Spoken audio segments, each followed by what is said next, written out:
It is a question that has been asked many times, often in a quiet voice, a hushed aside in a crowded room, or a thought that surfaces when scrolling through images from a distant land.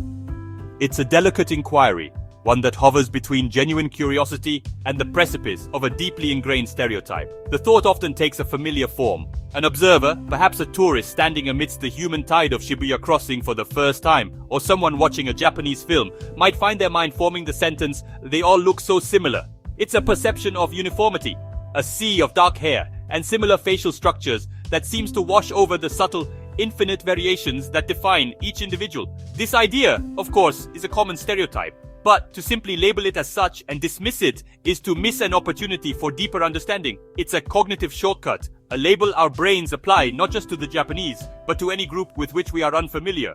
It's a phenomenon that touches every culture, a reflection of our own limited exposure, rather than a truth about the people we are observing. I have encountered this sentiment countless times in my own travels. In a bustling market in Marrakesh, a university hall in Boston, a quiet pub in Dublin. The question is posed in different languages, with different inflections, but the core idea remains the same. It arises from the simple act of encountering the other, of trying to make sense of a new cultural landscape. It's a testament to our innate desire to categorize and understand the world around us. But where does this perception truly come from? Is it rooted in reality or in the architecture of our own minds? The answer, according to neuroscience and psychology, lies within us. Scientists call it the cross-race effect, or the other race effect. It's a well-documented cognitive phenomenon where individuals find it easier to recognize and distinguish between faces of their own race compared to faces of other races. Think of it like developing an expertise. Our brains, particularly a region called the fusiform face area, become highly specialized in processing the types of faces we see every day. From infancy, we learn to pick up on the subtle cues that differentiate our family members, our friends, our neighbors.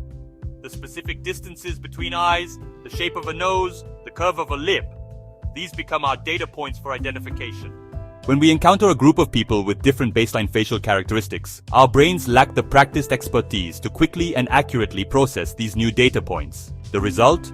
The faces can appear to blend together, seeming more homogeneous than they actually are. It's not unlike a novice birdwatcher looking at a flock of sparrows and seeing only a mass of brown birds, while an expert can instantly identify a dozen different species based on minute variations in plumage and song.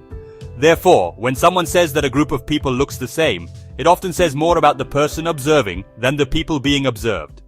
It reveals the limits of their own perceptual training. It's a signpost of unfamiliarity. It shows that they have not yet spent enough time immersed in that group to build the neural pathways required to see the small, important differences that make every single person unique. It's not a moral failing, but a cognitive default. A default, however, that we have the power to override with conscious effort and genuine curiosity. And when it comes to Japan, the idea of uniformity couldn't be further from the truth. We are a nation of over 125 million individuals.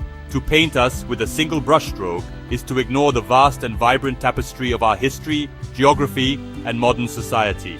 Let's begin with our geography. Japan is an archipelago stretching over 3,000 kilometers from the subarctic north to the subtropical south. This geographical diversity has fostered distinct regional cultures and, yes, physical characteristics. The features of someone from Hokkaido, with their ancestral connections to the indigenous Ainu people, can be quite distinct from someone from the southern islands of Okinawa, home to the Ryukyuan people with their own unique history, language, and culture. The Ainu, the indigenous people of northern Japan, have a culture and genetic heritage that is distinct from the Yamato Japanese, who form the majority of the population. For centuries, their identity was suppressed. But today, there is a growing movement to revitalize their language and traditions. A powerful reminder that Japan's story is not a single narrative. Similarly, the Ryukyu Kingdom in what is now Okinawa was an independent state for centuries, a thriving hub of maritime trade with its own unique relationship with China and Southeast Asia. This history is etched into the faces, the language, and the spirit of the Okinawan people. Even today, traveling from Tokyo to Naha feels like entering a different country with its own pace of life and cultural flavor. Beyond these broad ethnic distinctions, there are countless subtle regional variations.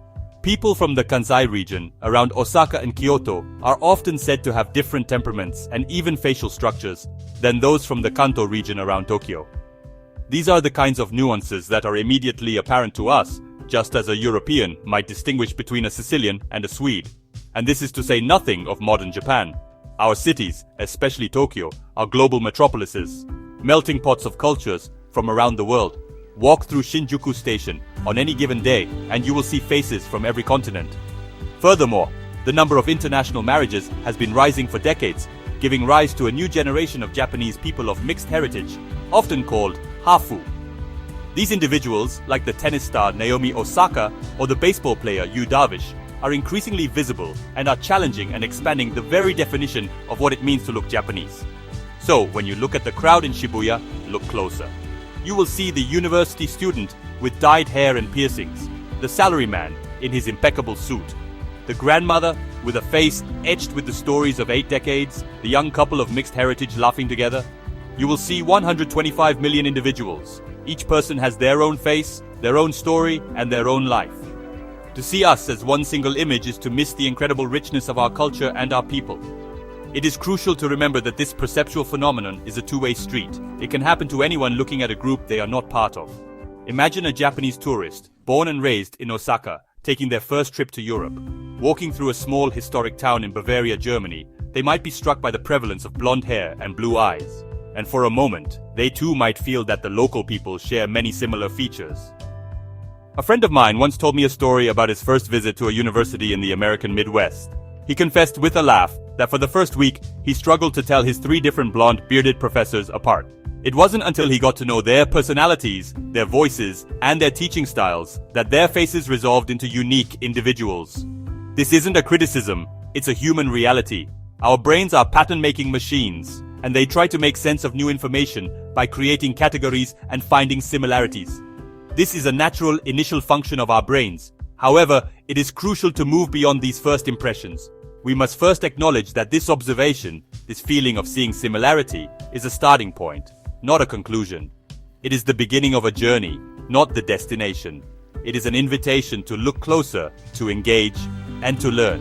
It is important to talk about this idea openly and to understand where it comes from, not with accusation, but with a spirit of mutual discovery.